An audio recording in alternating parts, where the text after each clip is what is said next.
இந்த பாருங்கடா, ஸ்கூல் மாடிக்கு போக கூடாதுன்னு சொல்லியும் யாரோ மாடிக்கு போய் பைப்பை உடைச்சிருக்கீங்க. டேங்க்ல இருக்க மொத்த தண்ணியும் காலி. ஒழுங்கா நீங்களே ஒத்துக்கோங்க, இல்லனா பிடி பீரியட் கிடையாது. எல்லாரும் கிளாஸுக்கு போங்க. ஜோசப், நீ மட்டும் வாப்பா. சொல்லுங்க சார். ஜோசப், மாடியில் யாரோ பைப்பை உடைச்சிருக்காங்க. யாரா இருக்கும்? தெரியலையே சார். எனக்கு C2 தீபக் மேல தான் சந்தேகமா இருக்கு. அவனுக்கு மாடி மேல ஒரு கண்ணு சார். சரிதான்ப்பா, நீ சொன்னா கரெக்டா தான் இருக்கும். ஆமா, நீ ஏன் ஜீரால ஊர்ன மாதிரி சொதனுக்குற? தண்ணி நிறைய குஷ்டம் சார். எக்ஸ்ட்ரா தண்ணிய பாடி வெளியேற்றுது. உங்க அப்பா வர சொன்னு வச்சுக்கோ, உடம்புல இருக்கிற ரத்தத்தையே வெளியேற்றுவாரு. வர சொல்லிட்டா? சரி சரி, வேணாம் சார். எதுக்குடா பைப் வச்சீங்க? சத்தியமா நான் உடைக்கல சார். சரிப்பா, நீ பைப் உடைக்கல. படிக்கிற பையன் பாக்கெட்ல பெண் இருக்கலாம், பைப் ஏன் இருக்குது? எப்படி சார் பாக்கெட்ல இருந்து பைப் எடுக்கிறீங்க?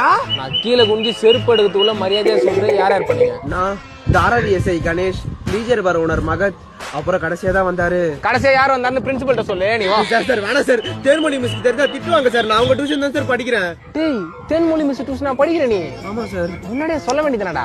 சரி, சார் திட்டினதெல்லாம் மனசுல வச்சுக்காத. சாரை பத்தி கொஞ்சம் சொல்லிவிடு. சார் அந்த பைப்பு. டேய், நான் பாத்துக்கிறேன், நீ போடா. சார், தேன்மொழி மிஸ் டியூஷன்ல சாக் பீஸ் காலியா. ஒரு 50 ரூபா குத்தீங்கன்னா உங்க சார்பா வாங்கி கொடுத்துருவேன். இல்லடா, வச்சுக்கடா. தேன்மொழி மிஸ்க்கு நான் செய்வேன், வேற யாரா செய்வா? தினம் தினமும் நினப்பு. எதை சொன்னாலும் நம்புறான் பைத்தியக்காரன்.